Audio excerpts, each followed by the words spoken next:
Let me take you beyond the lush green valleys to the hilly regions of Himalayas, the beautiful mountain ranges of Nepal. From these steep hills and narrow roads, meet Hasta Kulung, an indigenous Nepali woman with a family of four. She's 39 and she's lucky as she was educated till class 10.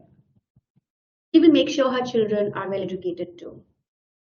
She and others in her village enjoy mild winters but very hot summer and intense monsoon rains, making it very hard to go to the market.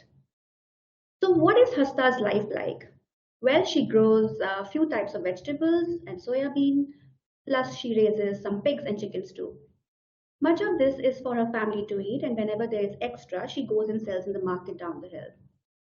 She grew up locally and has been working since very young age, learning farming and livestock management from her parents and other family members.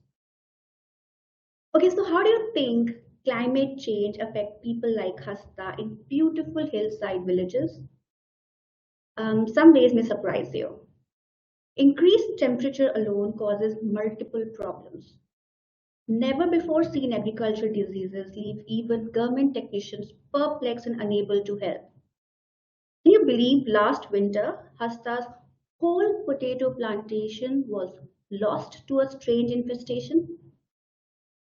Hasta says when she was young, they would work in the corn and millet fields all day. But nowadays, even 2 hours is such hard work in hot sun. And thanks to more intense monsoon, just to reach the villages means hours of walking. But with rains, all farming and our work to support them comes to complete halt, with villages cut off by road damage and dangerous rivers. This is projected to worsen rapidly in coming years, by the way.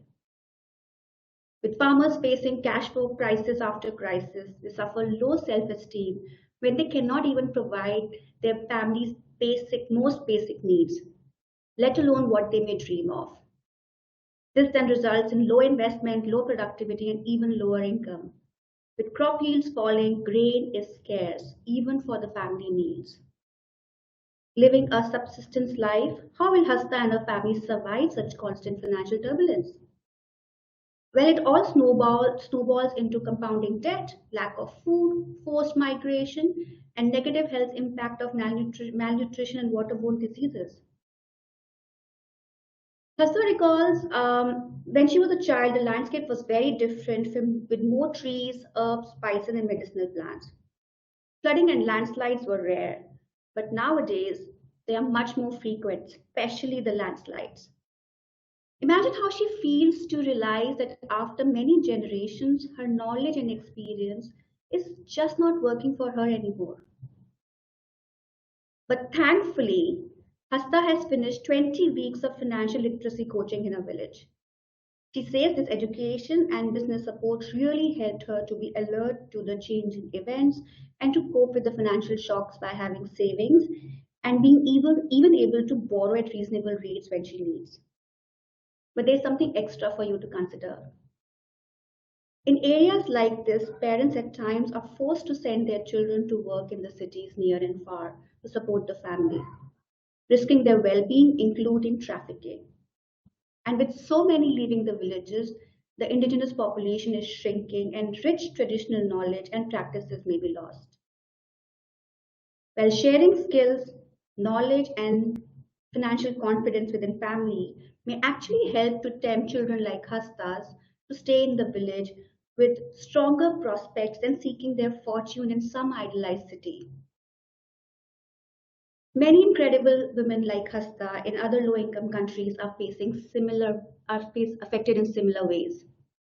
We invite you to join us to ensure all these families can safely crisscross the rapids before them, literally and figuratively.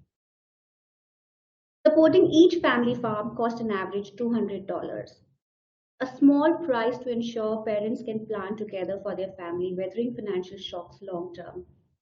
Can you imagine a class of 20s of Hasta's friend and family from a village building more sustainable future together? With just $4,000, you would be empowering a whole class of graduate and thrive. And if we reach more than $40,000 here tonight, we will be able to bring climate resilient program in one more country of Southeast Asia or Pacific. We really need your help to boost financial resilience. Good returns' powerful combination of access to safe finance and improved money management certainly help ease the growing strains of rural producers and might hopefully keep more families together in the process. With more than 3,900 villages in Nepal alone, there is no time to lose. Let's do this.